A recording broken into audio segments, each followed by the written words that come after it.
Hallo und herzlich willkommen zu meinem Review der Fitbit Ionic. In diesem Review fokussiere ich mich auf die Stärken und Schwächen der Uhr ganz spezifisch während der Trainingsaufzeichnung. Viel Spaß!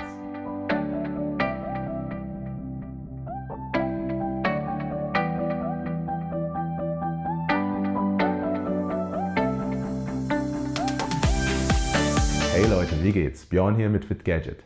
In diesem Channel geht es darum, wie du deine Fitnessziele besser und schneller mit Gadgets erreichst. Auf diesem Channel findest du Unboxings, Tipps und Tricks und Reviews wie dieses hier. Wenn du neu hier bist, dann lohnt es sich zu abonnieren. Kommen wir direkt zur Fitbit Ionic. Zuvor ein kleiner Hinweis. Dieses Workout-Review basiert auf der Ionic Firmware 27.25.16.7. Ich benutze die Ionic seit dem Release nun täglich und es gibt noch einige Bugs und Unstimmigkeiten, kurzum Kinderkrankheiten. Entsprechend kann die Genauigkeit des Workout-Trackings noch verbessert werden. Ob und wann sich nun die Genauigkeit verbessert hat, seht ihr dann zu einem späteren Zeitpunkt im vollständigen Review. Die Smartwatch-Features und den alltäglichen Gebrauch seht ihr dann ebenfalls im vollständigen Review. Jetzt erstmal zum aktuellen Stand. Die höchstwahrscheinlich beliebteste Sportart unter den Fitbit-Usern ist das Laufen. Und deshalb ist es kaum verwunderlich, dass Fitbit seinen Fokus auf diese Nutzergruppe gesetzt hat. Zwei der neuen Features werden entsprechend viele Läufer freuen. Das eigenständige GPS und die Musikwiedergabe per Bluetooth-Kopfhörer. Ich betone das eigenständige GPS ganz bewusst, da es bei den vorigen Modellen von Fitbit nur sogenanntes Connected GPS gab, also eine Huckepack-Lösung unter der Benutzung des Smartphone-internen GPS. Zusätzlich ist man durch die Musikwiedergabe auf der Uhr noch unabhängiger vom Smartphone, welches von vielen Läufern gewünscht wurde. Somit kommen wir direkt zu den Testergebnissen. Unter Verwendung von zwei weiteren GPS-Uhren im Vergleich kann ich sagen, dass die Fitbit Ionic eine sehr gute GPS-Leistung hat. Auch unter schwierigen Bedingungen, wie im Wald und bei geringer Sichtverbindung zu den GPS-Satelliten. Der GPS-Fix erfolgt ebenfalls sehr schnell. Beim ersten Mal 1 bis 2 Minuten und bei den nachfolgenden Malen unter 30 Sekunden. Die GPS-Leistung ist auf Augenhöhe mit meiner persönlichen Referenz der Polar M430. Die Tempoangaben und die Distanzen weichen nur minimal voneinander ab. Die Musikwiedergabe verläuft ebenfalls problemlos, wenn man mal die Musik auf die Uhr übertragen hat. Das wiederum ist leider nicht so intuitiv. Mehr dazu gibt es in meinem vollständigen Review. Aber kommen wir wieder auf die Sportperformance zurück. Ebenfalls nicht so begeistert bin ich von der Herzfrequenzmessung. Unabhängig davon, dass ein neuer Sensor verbaut wurde, hat Fitbit auch die Algorithmen zur Pulsmessung verbessert in Anführungszeichen. Ziel war es, auch bei intensivem Training die korrekte Herzfrequenz darzustellen, womit nachweislich jede optische Pulsmessung, insbesondere während des Intervall- und Krafttrainings, Schwierigkeiten hat. Leider ist dieses softwareseitige Tuning etwas zu übereifrig und Ausreißer nach oben sind keine Seltenheit. Als Referenz nutze ich den Polar H7 Brustgurt, welcher EKG genau arbeitet. In meinen Läufen habe ich nicht nur unrealistische Maximalpulsangaben erlebt, sondern auch überhöhte Durchschnittsangaben der Herzfrequenz. Ebenfalls berichten einige Fitbit Ionic-Benutzer von unrealistischen Pulsspitzen während eines Spaziergangs. Hier muss Fitbit in den nächsten Software-Updates unbedingt nachbessern, da die korrekte Herzfrequenzmessung maßgeblich für ein korrektes Sporttracking ist. Eine weitere Neuerung der Fitbit Ionic ist die Möglichkeit, mit ihr schwimmen zu gehen und zu tracken. Entsprechend ist die Ionic bis zu 50 Meter wasserdicht. Wenn man jedoch das Schwimmprofil auswählt, wird der Touchscreen ausgeschaltet und die Uhr ist nur noch über die Tasten bedienbar. Verständlicherweise war es in meinem Schwimmbad nicht erlaubt zu filmen, somit präsentiere ich nur die nackten Daten. Als Referenz habe ich erneut die Polar M430 genutzt. Besonders gut finde ich, dass die Ionic die Bahnen trackt, etwas was die M430 nicht kann. Ich bin 6 Bahnen ab 25 Meter geschwommen. Zuvor habe ich die korrekte Bahnlänge in der App eingestellt.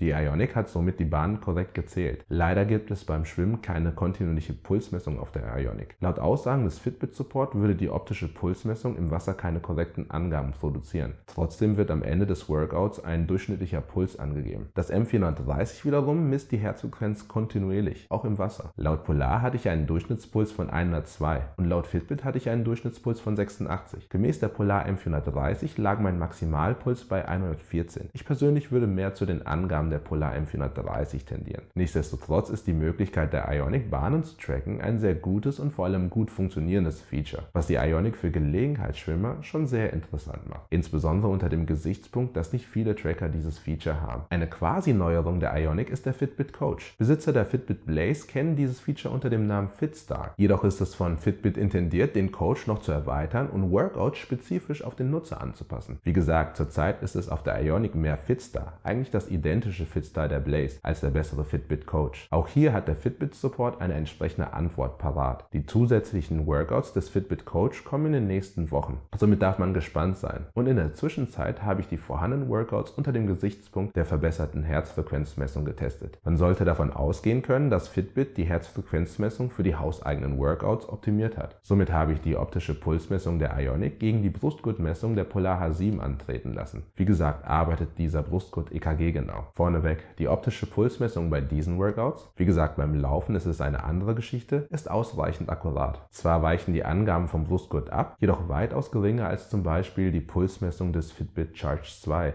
im Vergleich zur Polar H7. Dazu komme ich später nochmal zurück bei meinem Test im Intervalltraining. Hier sieht man die Daten der jeweiligen Workouts auf der Ionic. Das 7-Minuten-Workout mit einer durchschnittlichen Herzfrequenz von 120 im Vergleich zum Brustgurt mit 122 Schlägen pro Minute. Der Maximalpuls der Ionic mit 144, mit Brustgurt 158. Beim 10-Minuten-Bauchtraining hatte die Ionic einen Durchschnittswert von 145, der Brustgurt 146. Die Maximalangaben entsprachen 156 auf der Ionic und 161 auf dem Brustgurt. Und drittes und vorerst letztes Fitbit Coach Workout, das 20-minütige Treasure Chest mit einem Durchschnittspuls auf der Ionic von 134, gemessen mit dem Brustgurt 159. Die maximal gemessene Herzfrequenz bei diesem Workout lag bei der Ionic bei 165 und mit dem Brustgurt waren es 178 Schläge pro Minute. Wie gesagt, es ist ausreichend akkurat, insbesondere wenn man die durchschnittliche Herzfrequenz betrachtet. Wie vorhin schon kurz angesprochen, komme ich jetzt spezifisch zum Intervalltraining, einer Trainingsart, mit der die optische Pulsmessung naturbedingt schon immer Probleme hatte, insbesondere die Handgelenksmessung. Hier mache ich ein kurzes, knappes Workout von 4 Minuten gemäß dem Tabata-Protokoll. Bitte entschuldigt die Qualität des nachfolgenden Graphen, jedoch war es nicht anders möglich, die jeweiligen Kurven entsprechend zu skalieren, ohne das richtige Verhältnis zu verfälschen. Die Durchschnittsherzfrequenz bei der Ionic liegt bei 138 und bei der Polar H7 bei 166. Der Ionic Maximalpuls wiederum beträgt 166 und der H7 174. Man sieht, dass die Ionic nur langsam in den richtigen Bereich der Herzfrequenz kommt. Jedoch muss man ihr auch zugutehalten, dass sie überhaupt in den richtigen Bereich kommt. Zum Vergleich habe ich einen alten Vergleich der Fitbit Charge 2 mit dem Polar H7, also mit dem gleichen Referenzgerät. Auch hier habe ich ein Intervalltraining gemäß Tabata-Protokoll absolviert. Vor allem erkennt man, dass die Charge 2 nur bis auf maximal 108 Schläge pro Minute kommt, wobei der Brustgurt bereits in anderen Sphären ist. Von daher kann man schon von einer Verbesserung der Herzfrequenz beim Intervalltraining mit der Fitbit Ionic sprechen. Jedoch bleibt das Problem der verzögerten und nicht sekundengenauen Messung durch das optische Verfahren am Handgelenk bestehen, welches insbesondere beim nachfolgenden Training, dem Krafttraining, sehr deutlich wird. Anders als bei den anderen Graphen fange ich mit der Pulsmessung des H7 alleine an. Hier sieht man nämlich sehr gut den schnellen Anstieg der Herzfrequenz und den relativ schnellen Abfall nach dem jeweiligen Trainingssatz. Wenn man jetzt die Herzfrequenzkurve der Fitbit Ionic drüber legt, ergibt sich folgendes Bild. Die Pulsspitzen werden entweder verzögert, sehr flach oder auch gar nicht abgebildet.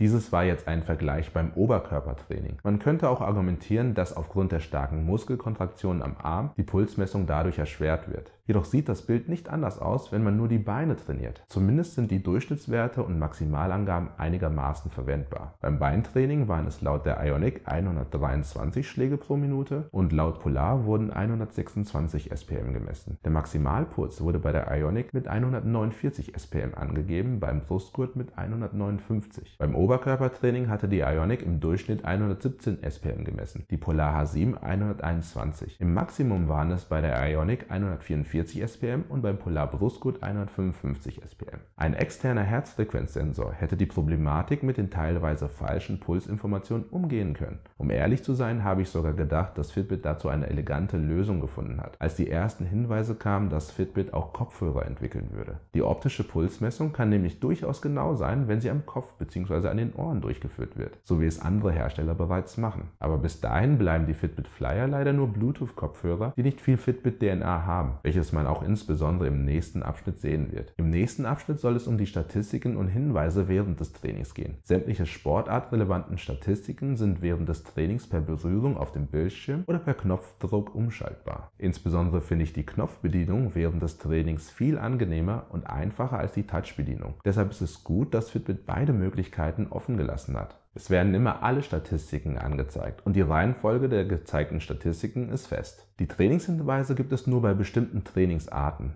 Außerdem gibt es nur 3 Arten von Hinweisen: Benachrichtigung alle x Kilometer, alle y Kalorien und alle z Minuten. Sehr enttäuschend fand ich, dass es überhaupt keine Audio-Cues gab, also akustische Hinweise, während man die Kopfhörer verbunden hat. Trainingshinweise werden nur per Vibration und dann auf dem Display mitgeteilt. Ich denke mir, wenn Fitbit schon eigene Kopfhörer rausbringt, dann hätten sie diese auch besser integrieren können. Man stelle sich nur mal vor, während eines Workouts oder sogar während eines Fitbit Coach Workouts erhält man Anweisungen, mehr Gas zu geben, es ruhiger angehen zu lassen oder auch nur bloße Anfeuerung. Das wäre mal ein richtiger Fitbit Coach. Im vorletzten Abschnitt, bevor ich mit meinem Fazit abschließe, kommen wir zum Akkuverbrauch der Fitbit Ionic. Ich kam mit regelmäßigem Training im Durchschnitt auf 4 bis 5 Tage Akkulaufzeit. Außerdem muss man auch differenzieren, wie man trainiert. Je mehr Sensoren und Features angeschaltet sind, desto mehr Strom wird auch pro Trainingseinheit verbraucht. So verbraucht es im Durchschnitt 14,4% Akku pro Stunde, wenn man die optische Pulsmessung und GPS eingeschaltet hat. 15,6% Akku pro Stunde, wenn die optische Pulsmessung, GPS und die Musikwiedergabe aktiviert ist. Und lediglich 6% Akku pro Stunde, wenn nur die optische Pulsmessung mit der Musikwiedergabe an ist. Apropos, die im Fitbit Ionic hat zwar kein Always-On-Display, jedoch kann man einstellen, ob das Display während des Trainings permanent an sein soll. Nicht notwendig zu sagen, dass das den Akku sehr schnell entlädt.